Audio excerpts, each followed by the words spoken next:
Good afternoon all. എല്ലാവർക്കും smart Shri അക്കാദമിയുടെ മറ്റൊരു ക്ലാസ്സിലേക്ക് സ്വാഗതം. എന്റെ പേര് റഫീഖ് എന്നാണ്. നമ്മള് ഇന്ന് പഠിക്കാൻ പോകുന്ന വിഷയം, അല്ലെങ്കിൽ നമ്മളെ എല്ലാ തിങ്കളാഴ്ച ദിവസങ്ങളിലും നമ്മൾ ചർച്ച ചെയ്യുന്ന വിഷയം എന്ന് പറയുന്നത് SCERT പാഠപുസ്തകങ്ങളാണ്. നിങ്ങൾക്ക് എല്ലാവർക്കും അറിയാം എന്താണ് PSC പരീക്ഷയെ സംബന്ധിച്ചിടത്തോളം PSC എന്താണ് ഒരുപാട് ചോദ്യങ്ങൾ SCERT പാഠപുസ്തകം ബേസ് ചെയ്തുകൊണ്ട് എന്താണ് ചോദിക്കാറുണ്ട്. അതുകൊണ്ട് തന്നെയാണ് നമ്മൾ എന്ത് ചെയ്യുന്നത്, എല്ലാ തിങ്കളാഴ്ച ദിവസങ്ങളിലും ഈ SCERT പാഠപുസ്തകങ്ങൾ എന്ത് ചെയ്യുന്നത്, പഠിക്കുന്നത്, അതിനെക്കുറിച്ച് എന്താണ് ചർച്ചകൾ നടത്തുന്നത്. അപ്പോ നമ്മള് ക്ലാസ്സിലേക്ക് കടക്കുന്നതിന് മുമ്പായിട്ട് നിങ്ങളോടൊരു ചോദ്യം. ഇപ്പോ നിങ്ങളിപ്പോ എത്ര പേരാണ്? 17 പേരാണ് ക്ലാസ്സിലുള്ളത്. PSC ക്ലാസ്സുകളുടെ അവസ്ഥ വളരെ പരിതാപകരവും ശോചനീയവുമായി മാറിക്കൊണ്ടിരിക്കുകയാണ്. ആളെണ്ണം കുറഞ്ഞ് അതിന്റെ ഒരു ഇതിലേക്ക് എത്തിക്കഴിഞ്ഞു. അപ്പൊ സ്വാഭാവികമായിട്ടും പഠിക്കാൻ താല്പര്യമുള്ളവർ പഠിക്കുക. ഞാൻ പറഞ്ഞല്ലോ, ഒരാളാണെങ്കിലും നിങ്ങളുടെ ക്ലാസ് കഴിയുന്നത് വരെ നമ്മൾ എന്ത് ചെയ്യും, നിങ്ങൾക്ക് ക്ലാസ്സുകൾ എടുക്കും. അത് കഴിഞ്ഞതിന് ശേഷം ഇനി വിദ്യാർത്ഥികൾ ഇല്ലെങ്കിൽ നമ്മൾ എന്താണ് PSCയുമായിട്ട് മുന്നോട്ട് പോവുകയുമില്ല. അത് വേറെ മറ്റൊരു കേസാണ്. അപ്പോ നിങ്ങളോട് എല്ലാവരോടുമായിട്ടൊരു ചോദ്യം ഇതാണ്. അതായത്, നിങ്ങൾക്ക് ഏറ്റവും ഇഷ്ടപ്പെട്ട ഇന്ത്യയിലെ സ്വതന്ത്ര സമര ചരിത്രത്തിൽ നിങ്ങൾക്ക് ഏറ്റവും ഇഷ്ടപ്പെട്ട ഒരു നേതാവ്, അല്ലെങ്കിൽ ഒരു പോരാളി, അല്ലെങ്കിൽ ഒരു വ്യക്തിയുടെ പേര് എല്ലാവരും ഒന്ന് കമന്റ് ചെയ്യുക.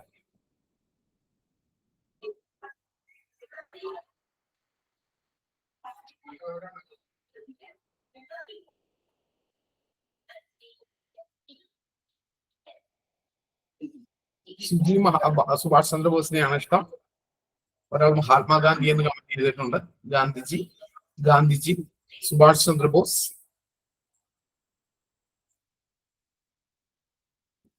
ഗാന്ധിജി,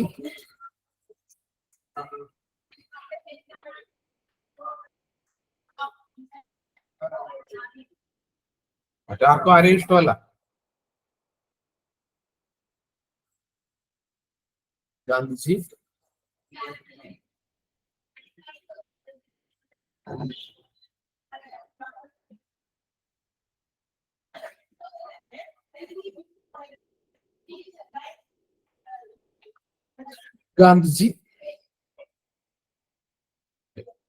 അപ്പോ നിങ്ങൾ കമന്റ് ചെയ്യുക, കമന്റ് ചെയ്തുകൊണ്ടിരിക്കുക കേട്ടോ. ബാക്കിയുള്ള ആളുകൾ എല്ലാവരും കമന്റ് ചെയ്യുക. ഒരു കാര്യമൊക്കെ പറയുമ്പോൾ നിങ്ങൾ ആക്റ്റീവ് ആയിട്ടിരിക്കുക. അതാണ് ഏറ്റവും പ്രധാനപ്പെട്ട സംഭവം എന്ന് പറയുന്നത്. അപ്പോ എന്താണ്, ഗാന്ധിജിയാണ് ഇപ്പോൾ കമന്റ് ചെയ്ത ആളുകളിൽ ഏറ്റവും കൂടുതലായിട്ട് നമ്മൾ കാണുന്നത്. മഹാത്മാഗാന്ധിയുടെ പേരാണ്.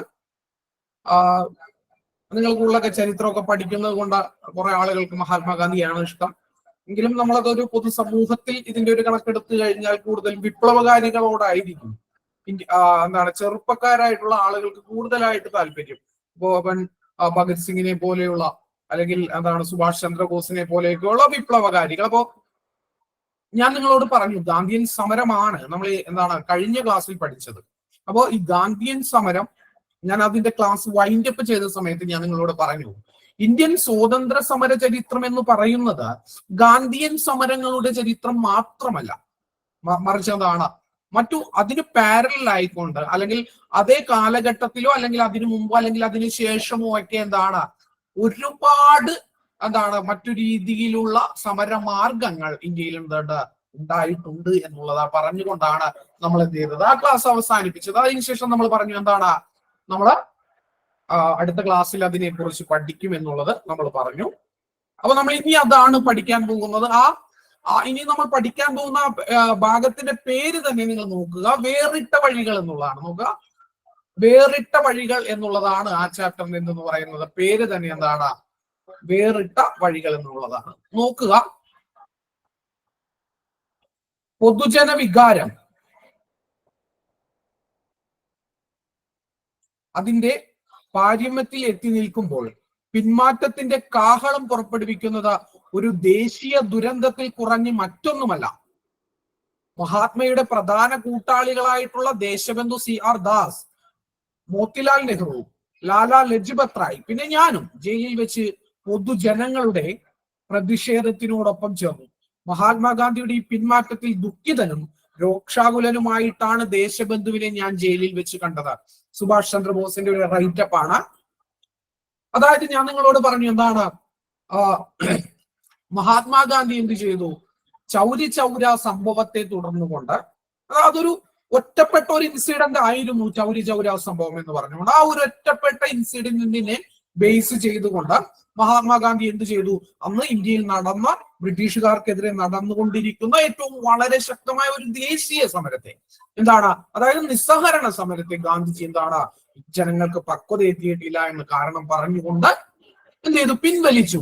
ഇത് ആ കാലഘട്ടത്തിൽ ജനങ്ങൾക്കിടയിലും പിന്നെ എന്താണ്, കോൺഗ്രസിനകത്തു തന്നെയുള്ള നേതാക്കന്മാർക്കിടയിലും എന്താണ്, ഇതിനെതിരായിട്ടുള്ള അഭിപ്രായങ്ങൾ ഉണ്ടായി.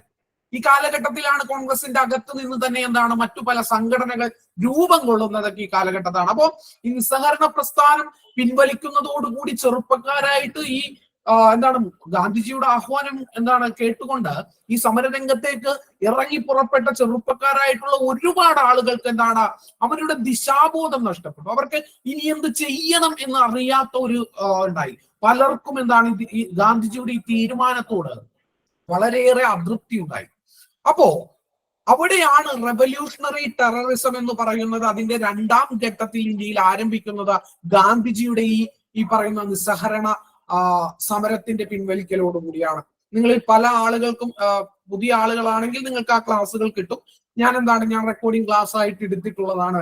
റെവല്യൂഷണറി ടെററിസം പാർട്ട് 1 പാർട്ട് 2 എന്ന് പറഞ്ഞുകൊണ്ട് ഞാൻ കുറച്ച് ക്ലാസ്സുകൾ എടുത്തിട്ടുണ്ട്. കിട്ടാത്ത ആളുകൾക്ക് കിട്ടും, ചില ആളുകൾക്ക് അത് കണ്ടിട്ടുണ്ടാകും എന്ന് വിചാരിക്കുന്നു. ഇപ്പൊ നമ്മൾ ഈ പറയാൻ പോകുന്ന കാര്യങ്ങളുടെ വളരെ ഡീറ്റെയിൽ ആയിട്ടുള്ള ഒരു ക്ലാസ് രൂപമാണ് ആ ക്ലാസ്സുകളിൽ നിങ്ങൾക്ക് ലഭ്യമാകുന്നത്.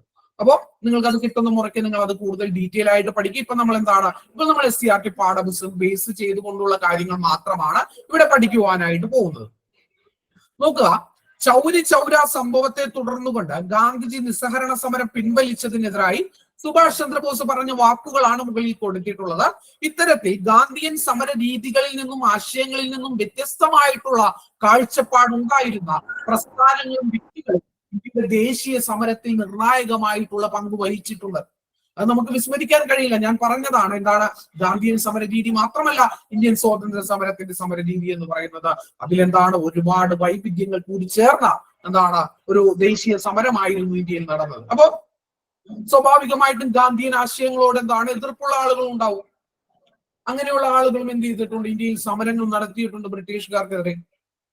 അപ്പോ ഇന്ത്യയുടെ സ്വാതന്ത്ര്യം തന്നെയായിരുന്നു അവരുടെയും ലക്ഷ്യം. മഹാത്മാഗാന്ധിയുടെ ലക്ഷ്യം പോലെ തന്നെ ഇന്ത്യ ബ്രിട്ടീഷ് ഭരണത്തിൽ നിന്ന് എന്താണ് സ്വാതന്ത്ര്യം എടുക്കുക എന്നുള്ളതാണ് അവരുടെയും ലക്ഷ്യം. പക്ഷെ മാർഗം എന്തായിരുന്നു, മാർഗം വിഭിന്നമായിരുന്നു എന്നുള്ളതാണ് നിങ്ങൾ മനസ്സിലാക്കേണ്ടത്. ഗാന്ധിജിയുടെ ബഹിഷ്കരണ സമര രീതിയെ എതിർത്ത വ്യക്തികളാണ്, പ്രധാനപ്പെട്ട വ്യക്തികളാണ് ആരെന്ന് പറയുന്നത് CR ദാസ്, മോത്തിലാൽ നെഹ്റു എന്നിവർ.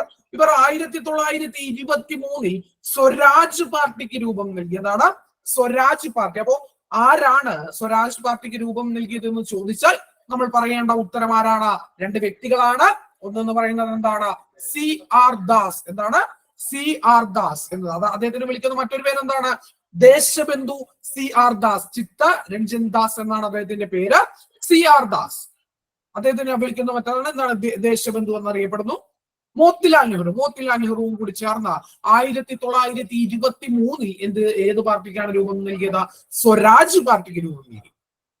അതായത് നിയമനിർമ്മാണ സഭകളെ നമ്മൾ ബഹിഷ്കരിക്കുകയല്ല, മറിച്ച് പോരാട്ടത്തിനും ബദൽ അഭിപ്രായത്തിനുമുള്ള വേദികളാക്കണമെന്ന് എന്ത് ചെയ്തു അവർ ആവശ്യപ്പെടുകയും നിയമനിർമ്മാണ സഭകളിലേക്ക് മത്സരിക്കുകയും ചെയ്തു. ക്രമേണ ഗാന്ധിയൻ സമര രീതികളോടുള്ള വിയോജിപ്പ് കൂടുതൽ ശക്തമായ രീതിയിൽ എന്ത് ചെയ്യാൻ തുടങ്ങി പ്രകടമാകുവാൻ തുടങ്ങിയപ്പോ ഗാന്ധിയൻ സമര രീതികളോട് ഒരു എതിർപ്പുണ്ടായിരുന്നു. അതിന്റെ ഭാഗമായിക്കൊണ്ട് 1923 CR ദാസും മോത്തിലാൽ നെഹ്റുവും ചേർന്നുകൊണ്ട് സ്വരാജ് പാർട്ടി എന്ന് പറയുന്ന ഒരു പാർട്ടിക്ക് രൂപം കൊണ്ടു. അപ്പൊ ഗാന്ധിജി പറഞ്ഞിരുന്നത് എന്താണ്, നമ്മളെല്ലാം ബഹിഷ്കരിക്കണം, എന്താണ് ബ്രിട്ടീഷുകാരുടെ എല്ലാം വിദ്യാലയങ്ങൾ ബഹിഷ്കരിക്കണം. പിന്നെ എന്താണ് നിയമനിർമ്മാണ സഭകളിൽ അന്ന് ഇന്ത്യക്കാർക്കൊക്കെ ചെറിയ രീതിയിൽ പ്രാതിനിധ്യമുള്ള ഒരു സമയമാണ്. അപ്പൊ അതെല്ലാം നമ്മൾ ബഹിഷ്കരിക്കണം എന്നാണ് ഗാന്ധിജി ആവശ്യപ്പെട്ടത്. എന്നാൽ ഈ സ്വരാജ് പാർട്ടി അത് നോക്കിക്കണ്ടത് മറ്റൊരു രീതിയിലാണ്. അവർ പറഞ്ഞത് നമ്മൾ നിയമനിർമ്മാണ സഭകളെ ബഹിഷ്കരിക്കുകയല്ല, മറിച്ച് എന്താണ് പോരാട്ടത്തിനും ബദൽ അഭിപ്രായത്തിനുമുള്ള ഒരു വേദിയാക്കി അതിനെ മാറ്റുകയാണ് ചെയ്യേണ്ടത് എന്നുള്ള ഒരു കൺസെപ്റ്റ് ആയിരുന്നു ആർക്കുണ്ടായിരുന്നത്? സ്വരാജ് പാർട്ടിക്കുണ്ടായിരുന്നത്. അപ്പോ അവരാണ് ആദ്യം ഇത്തരത്തിലൊരു മുന്നോട്ട് വരുന്നു. സ്വാഭാവികമായിട്ടും അതിന്റെ തുടർച്ചയായിക്കൊണ്ട് ഗാന്ധിയൻ സമര രീതികളോട് എതിർപ്പുള്ള ആളുകൾ എന്ത് ചെയ്യുന്നു? സംഘടനകളായും മറ്റുള്ള ഇതായിട്ടൊക്കെ മുന്നോട്ട് വരികയാണ് ഉണ്ടായത്. പഞ്ചാബ്, രാജസ്ഥാൻ, ഉത്തർപ്രദേശ്, ബീഹാർ എന്നിവിടങ്ങളിൽ വിപ്ലവകാരികൾ ഡൽഹിയിൽ വെച്ച് എന്ത് ചെയ്തു? 1928 ഹിന്ദുസ്ഥാൻ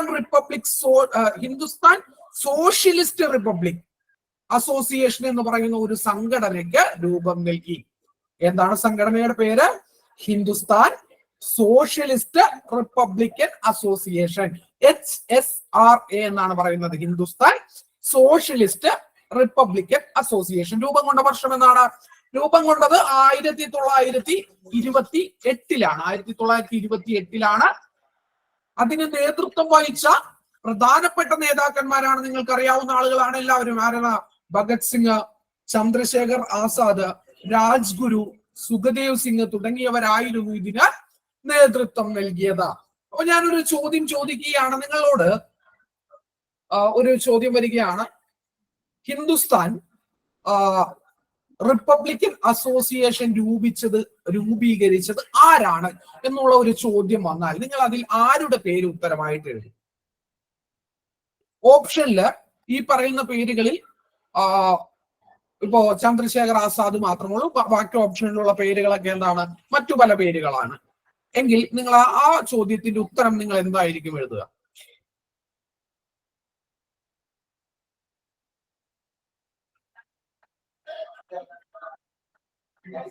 ബോസ് എന്ന്.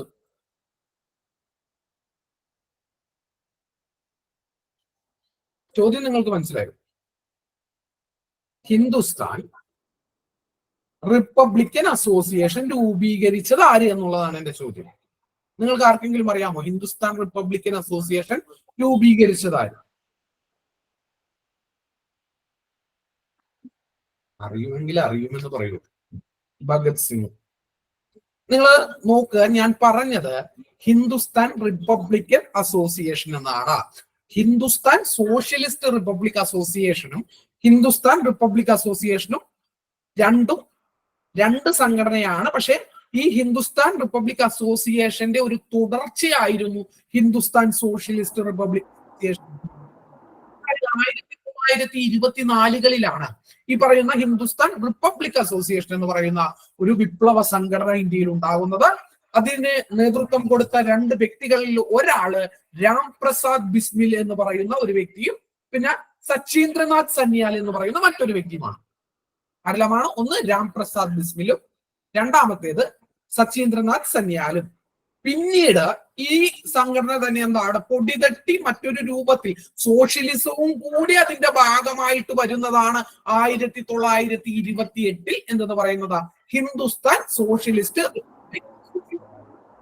ഇതിന്റെ പ്രവർത്തനങ്ങൾക്ക് നേതൃത്വം കൊടുത്ത വ്യക്തികളാണ് ആരെന്ന് പറയുന്നത്? ഭഗത് സിംഗ്, ചന്ദ്രശേഖർ ആസാദ്, രാജ്ഗുരു, സുഖദേവ്. അതിന്റെ വ്യത്യാസം നിങ്ങൾ മനസ്സിലാക്കിയിരിക്കണം. ഹിന്ദുസ്ഥാൻ റിപ്പബ്ലിക് അസോസിയേഷൻ ഉണ്ട്, ഹിന്ദുസ്ഥാൻ സോഷ്യലിസ്റ്റ് റിപ്പബ്ലിക് അസോസിയേഷൻ ഉണ്ട്. രണ്ടും വിപ്ലവ സംഘടനകളാണ്. ഒരെണ്ണം 24-ലാണ്, മറ്റേത് 28-ലാണ്. 24-ൽ രൂപം കൊടുത്തതിന്റെ നേതൃത്വം വഹിച്ച വ്യക്തികളാണ് രാംപ്രസാദ് ബിസ്മിലും സച്ചീന്ദ്രനാഥ് സന്യാലും. 28-ലാണെങ്കിൽ ആരൊക്കെയാണ്? 28-ലാണെങ്കിൽ രാജ്ഗുരു, സുഖദേവ് സിംഗ്, ചന്ദ്രശേഖർ ആസാദ് എന്നിവരായിരുന്നു. നോക്കുക, സായുധ വിപ്ലവത്തിനായി ഇവർ ആരംഭിച്ച സേനാ വിഭാഗമാണ് റിപ്പബ്ലിക്കൻ ആർമി എന്ന് പറയുന്നത്. എന്താണ്? സായുധ വിപ്ലവത്തിനായിട്ട് ഇവർ ആരംഭിച്ച സേനാ വിഭാഗമാണ് റിപ്പബ്ലിക്കൻ ആർമി എന്ന് പറയുന്നത്. കോളനി ഭരണം അട്ടിമറിക്കുകയും ഇന്ത്യൻ സംസ്ഥാനങ്ങളിൽ ഫെഡറൽ റിപ്പബ്ലിക് സ്ഥാപിക്കുന്നതിനും സായുധ വിപ്ലവം സംഘടിപ്പിക്കുകയായിരുന്നു ഇവരുടെ ലക്ഷ്യം എന്ന് പറയുന്നത്. അപ്പോ ഈ നമ്മൾക്ക് മറ്റൊരു തെറ്റിദ്ധാരണ കൂടിയുണ്ട് കേട്ടോ. അതുകൂടി പറഞ്ഞിട്ട് നമുക്ക് മുന്നോട്ട് പോകാം. നമ്മള് സ്വാഭാവികമായിട്ട് നമ്മൾ കേൾക്കുമ്പോൾ ഭഗത് സിംഗ് ഒക്കെ എന്ന് പറയുമ്പോൾ നമ്മളുടെ മനസ്സിലേക്ക് ആദ്യം ഓടി വരുന്നത് വളരെ മീശയൊക്കെ പിടിച്ച് തോക്കൊക്കെ ആയിരിക്കും നമ്മളുടെ മനസ്സിലേക്ക്, തോക്കും ബോംബും കത്തിയും ഒക്കെ ആയിരിക്കും നമ്മളുടെ മനസ്സിലേക്ക് ആദ്യം കടന്നു വരുന്ന ഒരു പിക്ചർ എന്ന് പറയുന്നത്. ഭഗത് സിംഗിനെ കുറിച്ച് അത് വളരെ തെറ്റാണ് കേട്ടോ. അദ്ദേഹം ഒരു വിപ്ലവകാരി എന്ന് പറയുന്നത് ആയുധം കൊണ്ട് മാത്രം ഒരു വിപ്ലവകാരിയായിട്ടുള്ള വ്യക്തിയല്ല ഭഗത് സിംഗ് എന്ന് പറയുന്നത്. അസാധ്യം 23 വയസ്സിനുള്ളിൽ എന്താണ് ഒരുപാട് പുസ്തകങ്ങൾ വായിച്ചിട്ടുള്ള, ലോകത്തെക്കുറിച്ച് വലിയ എന്താണ് ദിശാബോധമുണ്ടായിരുന്ന എന്താണ് രാജ്യം എങ്ങനെ ആയിരിക്കണം, ഇവിടുത്തെ ജനങ്ങളെ എങ്ങനെ കൺസിഡർ ചെയ്യണം എന്നുള്ള കാര്യങ്ങളിലെല്ലാം 23 വയസ്സിൽ എന്താണ് ആ പ്രായത്തിൽ കവിഞ്ഞ പോക്കും ബോംബും മാത്രം എടുത്ത് എന്താണ് വിപ്ലവം നടത്തിയ ഒരാളായിട്ട് മാത്രം നിങ്ങൾ കാണരുത്.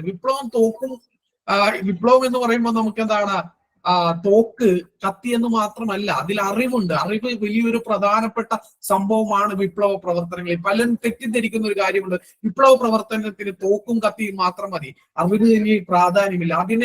അങ്ങനെയല്ല. വിപ്ലവം നടത്തണമെങ്കിൽ നല്ല അറിവുള്ള ആളുകൾ കൂടി ഉണ്ടായാൽ മാത്രമേ വിപ്ലവങ്ങൾ സംഘടിപ്പിക്കുവാനായിട്ട് സാധിക്കുകയുള്ളൂ. അത്ര വളരെ അറിവുണ്ടായിരുന്നു. അതായത് അദ്ദേഹത്തിന്റെ മരണത്തിന് തൊട്ട് മുമ്പൊക്കെ അദ്ദേഹം ലെനിന്റെ ഒരു പുസ്തകമാണ് ഭഗത് സിംഗ് വായിച്ചുകൊണ്ടിരിക്കുന്നത്. അപ്പോഴാണ് അദ്ദേഹത്തെ തൂക്കിക്കൊല്ലാൻ വേണ്ടി കൊണ്ടുപോകാനായിട്ട് വരുന്നത്. അപ്പൊ അദ്ദേഹം പറയുന്നുണ്ട്, നിങ്ങൾ എന്നെ ഈ പുസ്തകം വായിച്ചു തീർക്കുവാനായിട്ട് മുഴുവനായിട്ട് സമ്മതിക്കില്ല അല്ലേ എന്ന് പറഞ്ഞുകൊണ്ടാണ് അദ്ദേഹം അത് കടച്ചു വെച്ച് പോകുന്നതൊക്കെ. അത്രയും അറിവുള്ള ഒരു വ്യക്തി കൂടിയായിരുന്നു ഭഗത് സിംഗ് എന്നുള്ള കാര്യം നിങ്ങൾ അറിഞ്ഞിരിക്കണം. അപ്പോ ദേശീയ നേതാക്കളിൽ ഒരാളായിട്ടുള്ള ലാലാ ലജ്പത് റായിയുടെ മരണത്തിലേക്ക് നയിച്ച ലാത്തി ചാർജിന് ഉത്തരവാദിയായിട്ടുള്ള സാൻഡേഴ്സ് എന്ന പോലീസ് ഉദ്യോഗസ്ഥനെ ഭഗത് സിംഗ്, രാജ്ഗുരു, സുഖദേവ് എന്നിവർ എന്ത് ചെയ്തു? ലാഹോറിൽ വെച്ച് വെടിവെച്ച് കൊന്നു. പൗരാവകാശങ്ങൾ പരിമിതപ്പെടുത്താനുള്ള കരിനിയമങ്ങൾ പാസാക്കുന്നതിൽ പ്രതിഷേധിച്ചുകൊണ്ട് ഭഗത് സിംഗും ബഡുകേശ്വർ ദത്തും ചേർന്ന് എന്ത് ചെയ്തു? സെൻട്രൽ ലെജിസ്ലേറ്റീവ് അസംബ്ലിയിൽ എന്ത് ചെയ്തു? ബോംബെറിഞ്ഞു. തുടർന്ന് എന്ത് ചെയ്തു?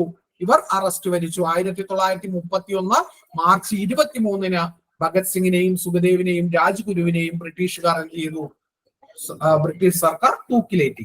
അതായത് ലാലാ ലജ്പത് റായിക്കെതിരെയായിട്ട് അദ്ദേഹത്തിന് ഒരു ലാത്തി ചാർജിൽ വെച്ച് അദ്ദേഹത്തിന് പരിക്കേൽക്കുന്നു. പരിക്കേൽക്കുന്നതിനെ തുടർന്നുകൊണ്ട് എന്ത് ചെയ്യുന്നു? അദ്ദേഹം മരിക്കുന്നു. മരിച്ചതിന് ശേഷം അദ്ദേഹത്തിന് ആ ലാത്തി ചാർജിന് ഓർഡർ കൊടുത്ത് ഉദ്യോഗസ്ഥനെ വധിക്കുവാനായിട്ട് ഇവര് ശ്രമിക്കുന്നു. പക്ഷെ ആള് മാറിയിട്ട് മറ്റൊരു ഉദ്യോഗസ്ഥനാണ് അവിടെ വധിക്കപ്പെടുന്നത്. അതിനുശേഷമാണ് സെൻട്രൽ ലെജിസ്ലേറ്റീവ് അസംബ്ലിയിൽ എന്ത് ചെയ്യുന്നത്? ഒരുപാട് കരിനിയമങ്ങൾ, അതായത് ഇപ്പോ തൊഴിലാളി വിരുദ്ധ നിയമങ്ങളും അങ്ങനെയുള്ള ഒരുപാട് കരിനിയമങ്ങൾ എന്ത് ചെയ്യുന്നു? പാസ്സാക്കുവാനായിട്ടുള്ള ശ്രമങ്ങൾ ഉണ്ടാകുമ്പോൾ ഇവരെന്ത് ചെയ്യുന്നു എന്ന് പറഞ്ഞാൽ, ഇതിനെതിരായിട്ട് ഒരു അസംബ്ലിയിൽ പ്രതിഷേധം എന്നുള്ള നിലക്ക് ഒരു ബോംബെറിയുന്നു. ബോംബെറിയുക എന്ന് പറയുമ്പോൾ ആളുകളെ കൊല്ലുക എന്നുള്ളതായിരുന്നില്ല ഇവരുടെ ഉദ്ദേശം. അവരൊന്ന് പേടിപ്പിച്ചിട്ട് എന്ത് ചെയ്യുക? ഇവരുടെ സ്ലോഗനൊക്കെ വിതരണം ചെയ്തുകൊണ്ട്, അല്ലെങ്കിൽ വായിലെറിഞ്ഞ് ഇൻകുലാബ് വിളിച്ച് കീഴടങ്ങുക എന്നുള്ളതായിരുന്നു ഇവരുടെ ഉദ്ദേശം. പക്ഷെ അതിനെ ചന്ദ്രശേഖർ ആസാദ് എന്ത് ചെയ്തു? എതിർത്തു. അദ്ദേഹം പറഞ്ഞു, നമ്മൾ കീഴടങ്ങുന്നത് ആത്മഹത്യാപരമായിട്ടുള്ള നടപടിയാണ്. കാരണം നമ്മൾ ജീവനോടെ ഉണ്ടെങ്കിലേ നമുക്ക് വിപ്ലവം നടത്തുവാനായിട്ട് കഴിയുകയുള്ളൂ എന്ന് പറഞ്ഞു ചന്ദ്രശേഖർ ആസാദ്. അതിൽ വ്യത്യസ്ത അഭിപ്രായം പറഞ്ഞു. എങ്കിലും ബാക്കി എല്ലാവരും കീഴടങ്ങണം, എന്നിട്ട് ലോകം, ഇന്ത്യ മുഴുവൻ അറിയണം നമ്മളുടെ അധീരമായിട്ടുള്ള പ്രവൃത്തി, നമ്മൾ എന്തിനു വേണ്ടിയായിട്ടാണ് ഇത് ചെയ്തത് എന്നുള്ളത് ഇന്ത്യ മുഴുവൻ അറിയണം. ചന്ദ്രശേഖർ ആസാദ് പറഞ്ഞതുപോലെ തന്നെ ആത്മഹത്യാപരമായിരുന്നു ആ പ്രവൃത്തി. ഇവർ ബോംബെറിഞ്ഞു, സെൻട്രൽ ലെജിസ്ലേറ്റീവ് അസംബ്ലിയിൽ ബോംബെറിഞ്ഞു. ആളപായമൊന്നും ഉണ്ടായില്ല. സ്ലോഗനൊക്കെ എന്ത് ചെയ്തു? വിതരണം ചെയ്തു. ഇൻകുലാബ് വിളിച്ചുകൊണ്ട് ഭഗത് സിംഗ് കീഴടങ്ങി. സ്വാഭാവികമായിട്ടും ഒരു പോലീസ് ഉദ്യോഗസ്ഥനെ വധിച്ച കേസ്, ബോംബെറിഞ്ഞ കേസ് എല്ലാം കൂടി ചേർത്തുകൊണ്ട് ബ്രിട്ടീഷുകാർ അദ്ദേഹത്തിന് എന്ത് ചെയ്തു? ഒരു കഴുമരം ഉറപ്പാക്കി കൊടുത്തു. അവർക്കറിയാമായിരുന്നു 23 വയസ്സുള്ള ഈ ചെറുപ്പക്കാരനെ ഇനിയും മുന്നോട്ട് പോകാൻ അനുവദിച്ചാൽ അത് തങ്ങളുടെ ഭരണത്തിന് തങ്ങൾ തന്നെ അവസാന ആണിയടിക്കുന്നതിന് തുല്യമാകും എന്ന് അവർക്കറിയാമായിരുന്നു. അതുകൊണ്ട് തന്നെയാണ് അദ്ദേഹം എന്ത് ചെയ്തത്? അദ്ദേഹത്തെ അവരെന്ത് ചെയ്തത്? തൂക്കിക്കൊന്നത്. വെറും 23 വയസ്സുള്ള ആ ഒരു വിപ്ലവകാരിയെ ബ്രിട്ടീഷുകാർ എത്രത്തോളം ഭയന്നിരുന്നു എന്നുള്ളതിനൊരു തെളിവായിരുന്നു ഈ പറയുന്ന സംഭവം എന്ന് പറയുന്നത്. അപ്പോ നമുക്ക് നോക്കാം. ഇവിടെ ഒരു ലെറ്റർ കൂടിയുണ്ട്. നമുക്കത് അത്യാവശ്യമുള്ളതല്ല എങ്കിലും നമുക്കത് വായിച്ചിട്ട് മുന്നോട്ട് പോകാം. അതായത് ഭഗത് സിംഗ് ബഡുകേശ്വർ ദത്തിന് അയച്ച അദ്ദേഹത്തിന്റെ ലെറ്റർ ആണ് നമ്മളിവിടെ കാണുന്നത്. പ്രിയ ആത്മമിത്രമേ, കേസിന്റെ വിധി പ്രഖ്യാപിക്കപ്പെട്ടു കഴിഞ്ഞിരിക്കുന്നു. സാമ്രാജ്യത്വം എനിക്ക് തൂക്കുകയറാണ് വിധിച്ചിരിക്കുന്നത്. ഈ ഇരുണ്ട ജയിലറകളിൽ മറ്റു തടവുകാരോടൊപ്പം ഞാനും തൂക്കിക്കൊല കാത്തിരിക്കുന്നു. ഒരുപക്ഷെ സഖാക്കളുടെ എല്ലാം പ്രാർത്ഥന ഏത് വിധേനയും ഈ തൂക്കുകയറിൽ നിന്ന് രക്ഷപ്പെടുക എന്നുള്ളതാണ്. എന്നാൽ എന്റെ കാര്യമാകട്ടെ ഇവരിൽ നിന്ന് വ്യത്യസ്തമാണ്. എന്റെ ദേശത്തിനും ഞാൻ ജീവനോട് ചേർത്ത ആദർശത്തിനും വേണ്ടി തൂക്കുമരത്തെ ആശ്ലേഷിക്കാനുള്ള ആ സുദിനവും കാത്തിരിക്കുകയാണ് ഞാൻ. അത്യാഹ്ലാദത്തോടു കൂടി ഞാൻ കൊലക്കുരുത്തിൽ കയറും.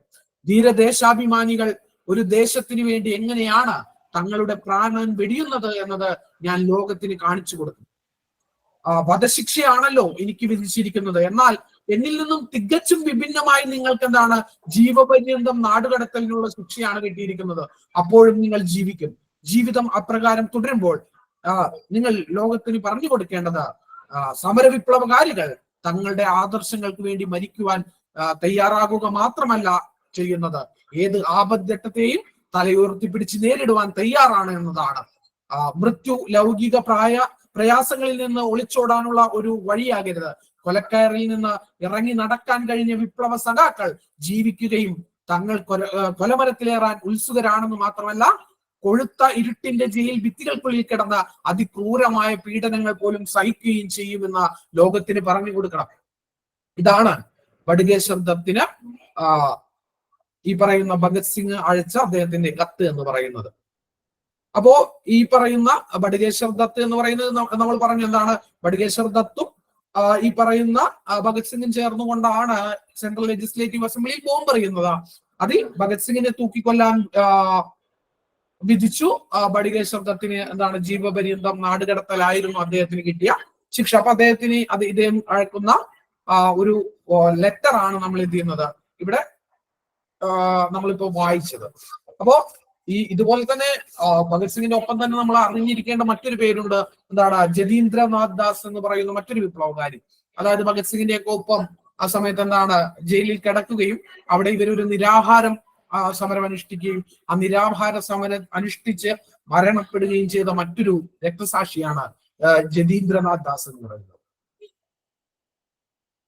അപ്പോ ഈ പറയുന്ന 31 മാർച്ച് 23 ഭഗത് സിംഗ്, രാജ്ഗുരു, സുഖദേവ് എന്നിവരെയൊക്കെ തൂക്കിലേറ്റുമ്പോൾ ഭഗത് സിംഗിന്റെ പ്രായം എന്ന് പറയുന്നത് വെറും 23 വയസ്സായിരുന്നു എന്നുള്ളത് നമ്മൾ മനസ്സിലാക്കണം കേട്ടോ. വെറും 23 വയസ്സിലാണ് ആ ചെറുപ്പക്കാരൻ ഇന്ത്യ എന്ന് പറയുന്ന നമ്മുടെ രാജ്യത്തിന് വേണ്ടി എന്ത് ചെയ്യുന്നത്? ജീവിതം ത്യജിക്കുന്നത്. അപ്പൊ ഇന്ത്യയുടെ സ്വാതന്ത്ര്യത്തിനായി രൂപീകരിക്കപ്പെട്ട ചില പ്രസ്ഥാനങ്ങളും അവരുടെ നേതാക്കളുമാണ് നമുക്ക് ഇവിടെ താഴെ കൊടുത്തിരിക്കുന്നത്. പഠിച്ചു വെക്കണം. ചോദ്യങ്ങൾ ഇതിൽ നിന്നും ഉണ്ടാകാനുള്ള സാധ്യതയുണ്ട്. ഒന്നാമത്തേത് അഭിനവ് ഭാരത് സൊസൈറ്റി എന്നുള്ള സംഘടനയാണ്. അഭിനവ് ഭാരത് സൊസൈറ്റി രൂപീകരിച്ച വ്യക്തിയുടെ എന്ന് പറയുന്ന വിനായക് ദാമോദർ സവർക്കർ. അദ്ദേഹം മാത്രമല്ല, അദ്ദേഹത്തിന്റെ ഒരു സഹോദരനുണ്ട്. എന്തെന്ന് പറയുന്നത് GD സവർക്കർ എന്നാണ് അദ്ദേഹത്തിന്റെ പേര്. ഗണേഷ് ദാമോദർ സവർക്കർ എന്നാണ് അദ്ദേഹത്തിന്റെ പേര്. ആ രണ്ട് സഹോദരങ്ങളാണ് അഭിനവ് ഭാരത് സൊസൈറ്റി എന്ന് പറയുന്ന എന്ത് ചെയ്യുന്നത്? ഈ പറയുന്ന സംഘടന രൂപീകരിക്കുന്നത്. അഭിനവ് ഭാരത് സൊസൈറ്റി എന്ന് പറയുന്ന സംഘടന രൂപീകരിക്കുന്നത്.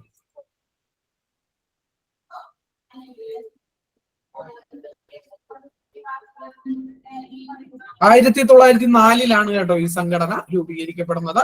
മറ്റൊരു പ്രധാനപ്പെട്ട സംഘടനയാണ് അനുശീലൻ സമിതി. അനുശീലൻ സമിതി അതിന്റെ നേതാക്കന്മാരാണ് ബരീന്ദ്രകുമാർ ഘോഷ്, പുലിൻ ബിഹാരി ദാസ് എന്നിവർ. ബരീന്ദ്രകുമാർ ഘോഷ്, പുലിൻ ബിഹാരി ദാസ്. പേരുകൾ, സംഘടന പഠിച്ചിരിക്കണം. SCRT പാഠപുസ്തകത്തിൽ ഉള്ളത് കൊണ്ട് തന്നെ മിക്കവാറും ഇതിൽ നിന്നൊക്കെ ചോദ്യങ്ങൾ വരുവാനുള്ള, ആ ഭാഗത്തു നിന്ന് ഒരു ചോദ്യം ചോദിക്കുമ്പോൾ മിക്കവാറും ഇതിൽ നിന്ന് വരാനുള്ള സാധ്യതയുണ്ട്. അപ്പോ ചരിത്രം പഠിക്കുമ്പോൾ ഇതിലും കൂടുതൽ ഡീറ്റെയിൽ ആയിട്ട് നിങ്ങൾക്ക് റാങ്ക് ഫയലുകളിൽ കിട്ടും. അത് പഠിക്കാൻ കഴിയുന്നവർ പഠിക്കുക, ഇല്ലെങ്കിൽ ഇതെങ്കിലും ഈ SCRT പാഠപുസ്തകം എങ്കിലും എന്ത് ചെയ്യുക? പൂർണ്ണമായിട്ട് നിങ്ങൾ പഠിച്ചിരിക്കണം. അപ്പൊ അഭിനവ് ഭാരത് സൊസൈറ്റി രൂപീകരിച്ചത് ആരാണ്? അത് VD സവർക്കർ ആണ്. അനുശീലൻ സമിതി ആണെങ്കിൽ ബരീന്ദ്രകുമാർ ഘോഷും പുലിൻ ബിഹാരി ദാസും. ഗദ്ദർ പാർട്ടി 1913 ലാല ഹർദയാലാണ് രൂപീകരിക്കുന്നത്. ആരാണ്? ഗദ്ദാർ പാർട്ടി രൂപീകരിച്ച സ്വതന്ത്ര സമര സേനാനിയുടെ പേരാണ് ലാല ഹർദയാൽ. അടുത്തത് ഇന്ത്യൻ റിപ്പബ്ലിക്കൻ ആർമി രൂപീകരിച്ചത് 1930 സൂര്യസെൻ എന്ന് പറയുന്ന മറ്റൊരു വിപ്ലവകാരിയാണ്. നോക്കുക, റഷ്യൻ വിപ്ലവത്തിൽ നിന്നും പ്രചോദനം ഉൾക്കൊണ്ട് 1930കളോടെ സോഷ്യലിസ്റ്റ് ആശയങ്ങൾ എന്ത് ചെയ്തു? ഇന്ത്യയിൽ പ്രചരിക്കുവാൻ തുടങ്ങി. ആ ആശയങ്ങൾ കോൺഗ്രസിനുള്ളിലെ ഒരു വിഭാഗത്തെയും സ്വാധീനിച്ചു. ജവഹർലാൽ നെഹ്റു, സുഭാഷ് ചന്ദ്രബോസ്, ജയപ്രകാശ് നാരായണൻ, അരുണ ആസഫ് അലി എന്നിവർ ചേർന്ന് കോൺഗ്രസ് പാർട്ടിക്കുള്ളിൽ തന്നെ എന്ത് ചെയ്തു? കോൺഗ്രസ് സോഷ്യലിസ്റ്റ് വിഭാഗത്തിന് നേതൃത്വം നൽകി. 1934 ബോംബെയിൽ ചേർന്ന സമ്മേളനത്തിൽ ജയപ്രകാശ് നാരായണന്റെ നേതൃത്വത്തിൽ എന്താണ്? കോൺഗ്രസ് സോഷ്യലിസ്റ്റ് പാർട്ടി രൂപം കൊണ്ടു. അപ്പോ കോൺഗ്രസ് സോഷ്യലിസ്റ്റ് പാർട്ടി ജയപ്രകാശ് നാരായണന്റെ നേതൃത്വത്തിൽ രൂപം കൊണ്ട ഇന്ത്യൻ നാഷണൽ കോൺഗ്രസിന്റെ സമ്മേളനം ഏതാണെന്ന് ചോദിച്ചാൽ അത് ഏത് സമ്മേളനമാണ്? അത് 1934 ബോംബെ സമ്മേളനമാണ്. അപ്പൊ എന്റെ ഒരു ചോദ്യം ഇതാണ്, 1934 ബോംബെ സമ്മേളനത്തിന്റെ അധ്യക്ഷൻ ആരായിരുന്നു? ആർക്കെങ്കിലും അറിയാമോ? നെഹ്റു ആയിരുന്നു.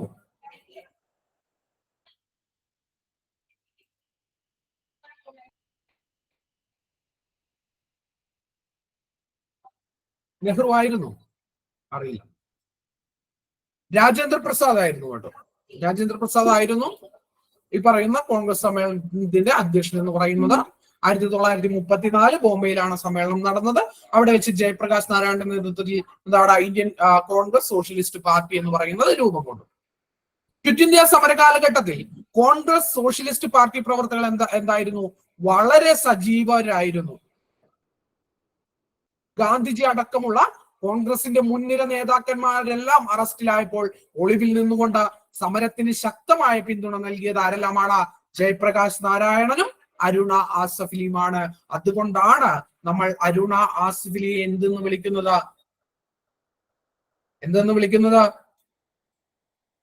അരുണ ആസഫ് അലിയെ നമ്മൾ വിളിക്കുന്ന പേരെന്താണ്?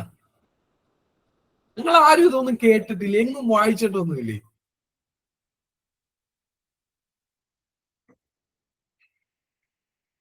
അരുണ ആസഫ് അലിയെ നമ്മൾ ക്വിറ്റ് ഇന്ത്യൻ സമര നായിക എന്ന് അറിയപ്പെടുന്ന വനിതയാണ്. ആര്? അരുണ ആസഫ് അലി എന്ന് പറയുന്നത് PSCയുടെ പ്രീവിയസ് ക്വസ്റ്റ്യൻ ആയിരുന്നു കേട്ടോ.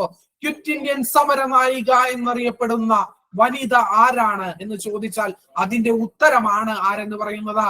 അരുണ ആസഫ് അലി. എന്തുകൊണ്ടാണ് അവരങ്ങനെ വിളിച്ചത് എന്ന് ഉള്ളതിന് കാരണമാണ് പറഞ്ഞത്. കാരണം ഗാന്ധിജി അടക്കമുള്ള എല്ലാ നേതാക്കന്മാരും എന്ത് ചെയ്തു? അറസ്റ്റിലായപ്പോൾ ഒളിവിൽ ഇരുന്നു കൊണ്ട് ക്വിറ്റ് ഇന്ത്യ സമരത്തിന് നേതൃത്വം കൊടുത്ത 2 വ്യക്തികളായിരുന്നു ജയപ്രകാശ് നാരായണനും അരുണ ആസഫ് അലിയും. അതുകൊണ്ടാണ് അരുണ ആസഫ് അലിയെ നമ്മൾ എന്തെന്ന് വിളിക്കുന്നത്?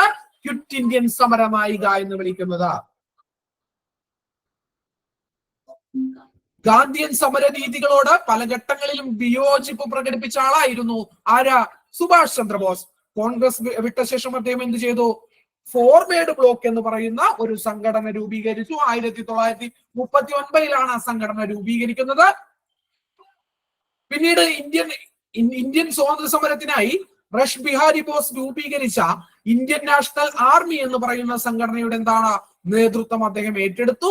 സിംഗപ്പൂരിൽ വെച്ച് എന്താണ് സ്വതന്ത്ര ഭാരതത്തിന് ഒരു താൽക്കാലിക ഗവൺമെന്റ് അദ്ദേഹത്തിന്റെ നേതൃത്വത്തിൽ എന്ത് ചെയ്തു? രൂപീകരിക്കപ്പെട്ടു. അപ്പോ അവിടെ ഒരു പ്രധാനപ്പെട്ട ചോദ്യമുണ്ട്. ഇന്ത്യൻ നാഷണൽ ആർമി രൂപീകരിച്ചത് ആരാണ് എന്ന് പറയുന്ന ഒരു ഓപ്ഷൻ വരികയും ഒരു ചോദ്യം വരികയും അതിൽ സുഭാഷ് ചന്ദ്ര ബോസിനെയും റഷ് ബിഹാരി ബോസിനെയും ഓപ്ഷനിൽ ഉണ്ടാകുകയും ചെയ്താൽ സ്വാഭാവികമായിട്ടും എല്ലാവരും എഴുതാൻ സാധ്യതയുള്ള ഉത്തരം എന്ന് പറയുന്നത് എന്താണ്?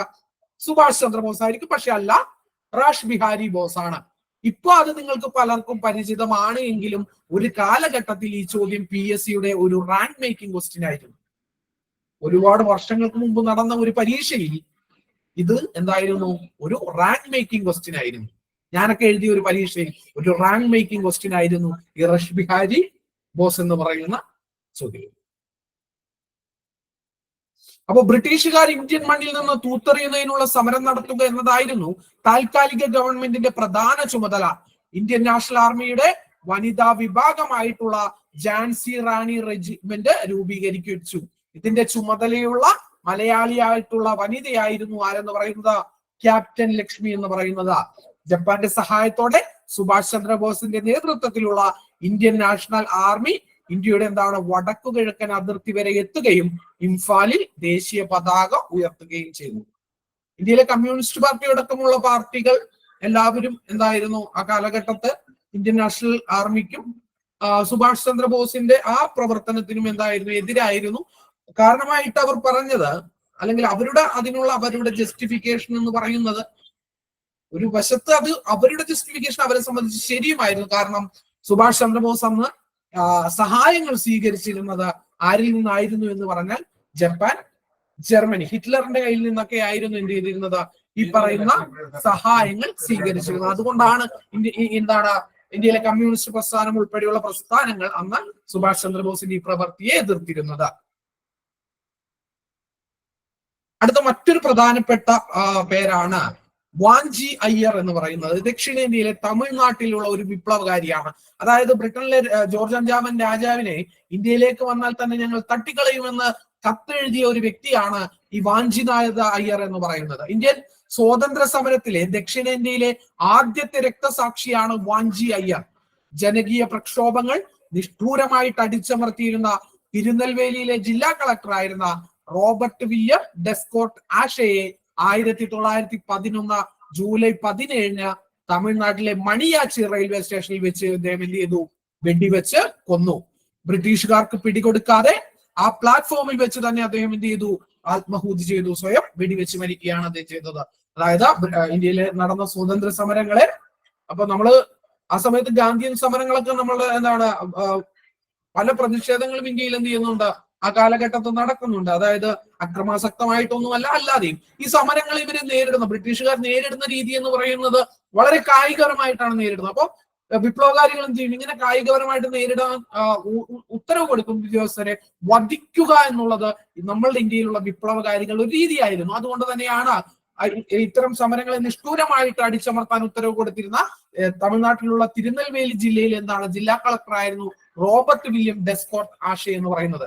ഈ വ്യക്തിയെ 1911 ജൂലൈ 17 എന്ത് ചെയ്തു, തമിഴ്നാട്ടിലുള്ള മണിയാച്ചി എന്ന് പറയുന്ന റെയിൽവേ സ്റ്റേഷനിൽ വെച്ച് വാഞ്ചിനാഥ അയ്യർ എന്ത് ചെയ്യുന്നു, വെടിവെച്ച് കൊല്ലുകയും അവിടെ വെച്ച് ബ്രിട്ടീഷുകാർ പിടിക്കുമെന്നായപ്പോൾ അദ്ദേഹത്തിന് തോക്കിലുണ്ടായിരുന്ന അവസാന വെടിയുണ്ട ഉപയോഗിച്ച് അദ്ദേഹം എന്ത് ചെയ്തു, ആത്മഹത്യ ചെയ്യുകയുമാണ് ഉണ്ടായത്. വാഞ്ചി അയ്യരുടെ പ്രവൃത്തിയെ പറ്റി മാഡം ബിക്കാജി ഗാമ എഴുതിയത് ഇങ്ങനെയാണ്: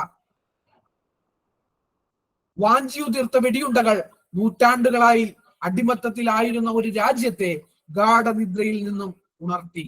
അപ്പോ നോക്കുക, മാഡം കാമ, ബിക്കാജി ഗാമയെ നിങ്ങൾക്കറിയാം, നമ്മൾ പറഞ്ഞതാണ്. ഇന്ത്യക്ക് വെളിയിൽ ഇന്ത്യയുടെ പതാക ഉയർത്തിയ വനിതയാണ് മാഡം ബിക്കാജി ഗാമ എന്ന് പറയുന്നത്. അവരെന്ത് ചെയ്തു, അവരുടെ പ്രസിദ്ധീകരണം, രണ്ടും ഇമ്പോർട്ടന്റ് ആണ്. വന്ദേ മാതരം എന്ന് പറയുന്നത് അവരുടെ പ്രസിദ്ധീകരണമാണ്, മാഡം ബിക്കാജി ഗാമയുടെ.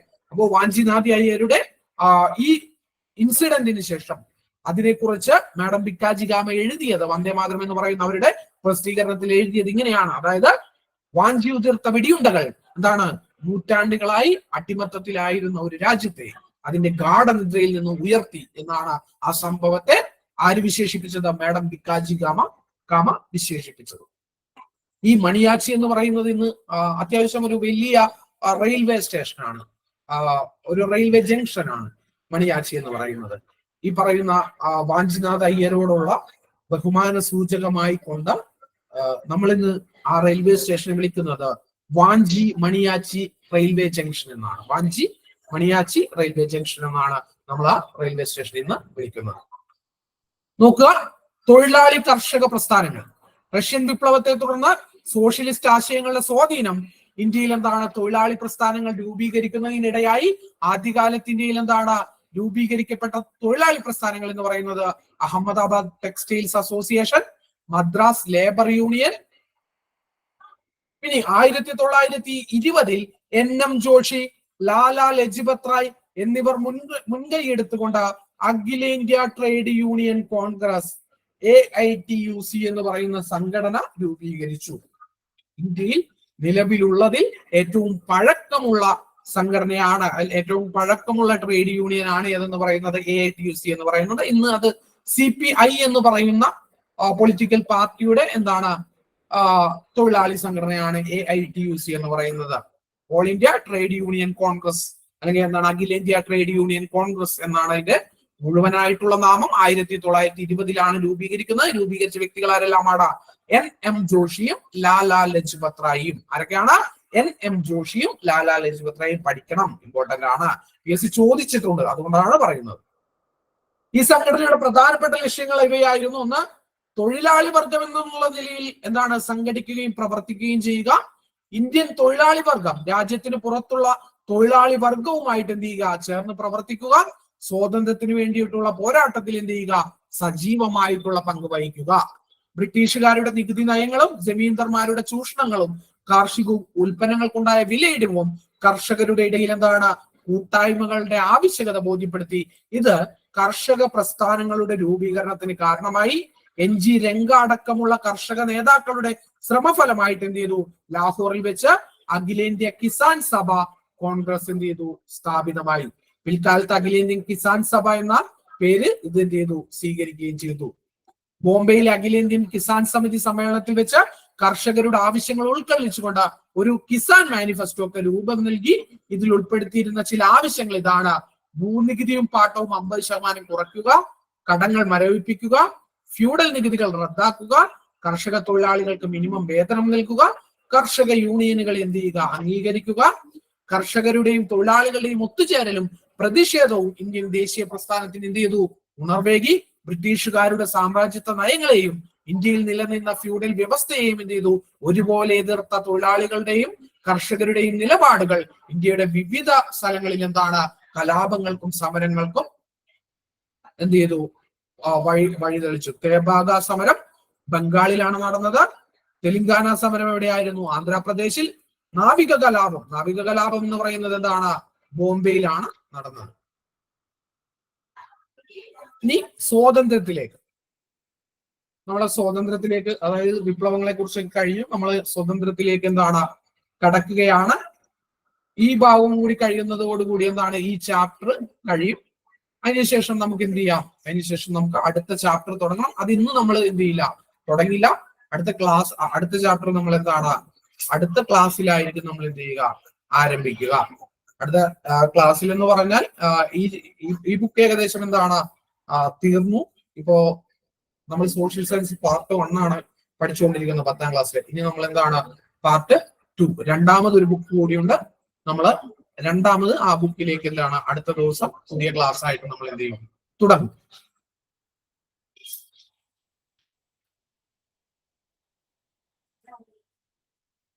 സ്വാതന്ത്ര്യത്തിലേക്ക്.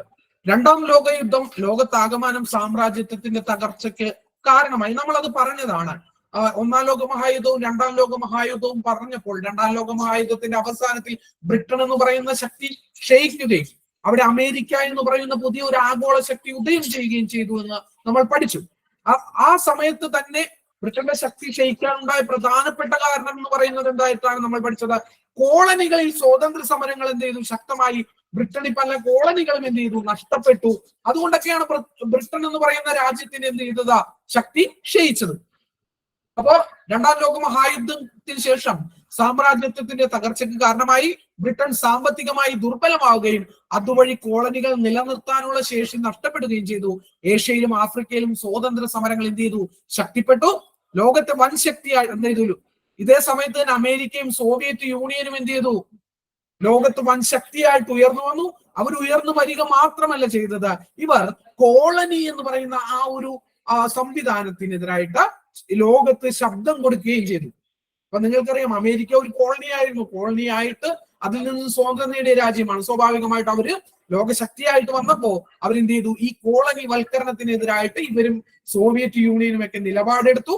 ഇതെല്ലാം നമുക്ക് എന്താണ് പെട്ടെന്ന് സ്വാതന്ത്ര്യം കിട്ടുന്ന അന്ന് ലോകത്തുണ്ടായിരുന്ന രാഷ്ട്രീയ സാഹചര്യങ്ങൾ കൂടി ഈ പറയുന്ന ആ കാലഘട്ടത്തിൽ സ്വാതന്ത്ര്യം കിട്ടിയ രാജ്യങ്ങളുടെ സ്വാതന്ത്ര്യത്തെ എന്ത് ചെയ്തിട്ടുണ്ട്, ബാധിച്ചിട്ടുണ്ട്. അല്ലെങ്കിൽ നമ്മുടെ സമരങ്ങൾ മാത്രമല്ല, എല്ലാം ഇതിന് എന്ത് ചെയ്തിട്ടുണ്ട്, എഫക്ട് ചെയ്തിട്ടുണ്ട്.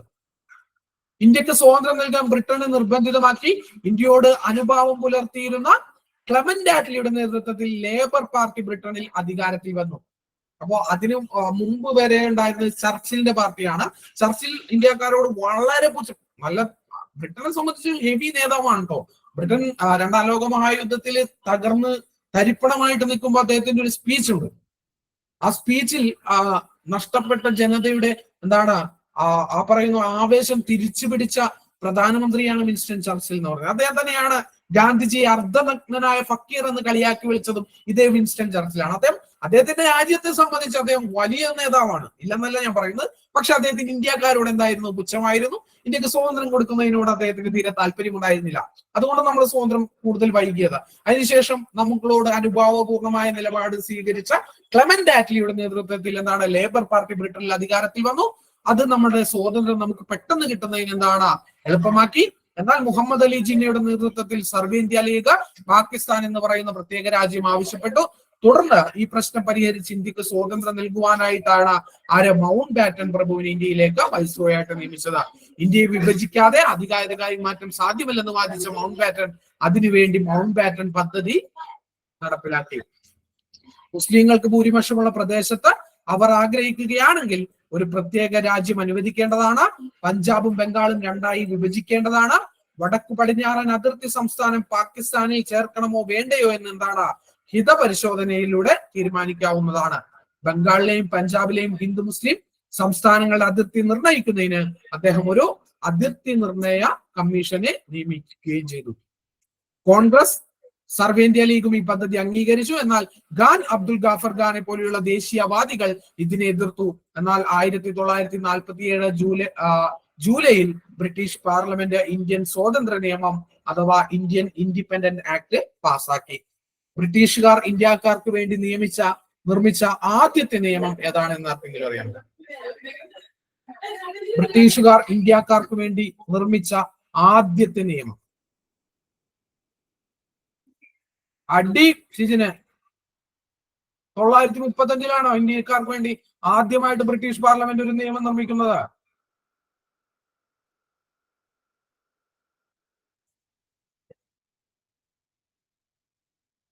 എന്റെ ഒരു ഭരണഘടനയുടെ ക്ലാസ് 3-4 ദിവസത്തെ ക്ലാസ് മുഴുവൻ ഈ ആക്ടുകളായിരുന്നു കേട്ടോ ഷിജിനെ. റൗലറ്റ് ആക്ടാ. ഇന്ന ഞാൻ വീട്ടിൽ വന്നതല്ലോട്ടോ ഷിജിനെ, നീ ഇങ്ങനെ മണ്ടത്തറി ഇവിടെ നിന്ന് വിളിച്ചു പറഞ്ഞാലേ. ബ്രിട്ടീഷുകാർക്ക് ഇന്ത്യക്കാർക്ക് വേണ്ടി നിയമിച്ച ആദ്യത്തെ നിയമം ഏതാണ്?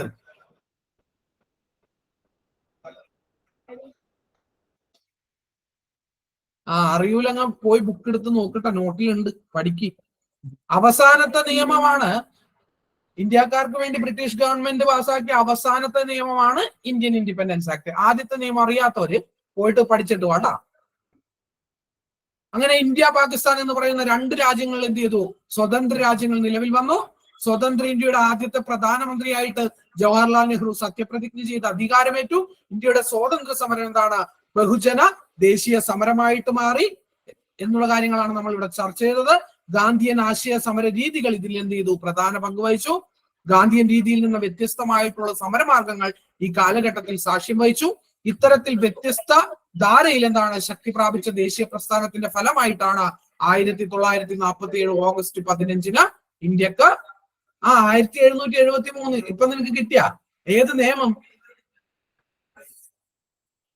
935 അല്ലെ ആദ്യം കമന്റ് ചെയ്തത്. അപ്പൊ ഇതോടുകൂടി ഈ ചാപ്റ്റർ അവസാനിക്കുകയുണ്ടാവും. ഇതിന്റെയൊക്കെ സ്വാതന്ത്ര്യം കിട്ടി. ഇതിൽ കുറെ മാപ്പൊക്കെ ഉണ്ട്. ഈ സാധനമൊക്കെ എടുത്തു വെക്കുക. സാധനങ്ങൾ പഠിക്കുമ്പോ ഇതൊക്കെ എടുത്തു വെച്ചിട്ട് പഠിക്കുക. ജില്ലകളൊക്കെ പഠിക്കുമ്പോൾ ജില്ലയൊക്കെ നോക്കി പഠിക്കുക. സ്റ്റേറ്റുകൾ, സംസ്ഥാനങ്ങൾ എവിടെയൊക്കെയാണ് കിടക്കുന്നത് എന്നുള്ള ഒരു ഐഡിയ ഉണ്ടാക്കിയെടുക്കുക. മാപ്പൊക്കെ വെച്ച് പഠിക്കുക ജോഗ്രഫി ഒക്കെ പഠിക്കുമ്പോൾ. ശരി, ഇതോടുകൂടി ക്ലാസ് അവസാനിപ്പിക്കുകയാണ്. എല്ലാവർക്കും നന്ദി, നമസ്കാരം. Thank you all.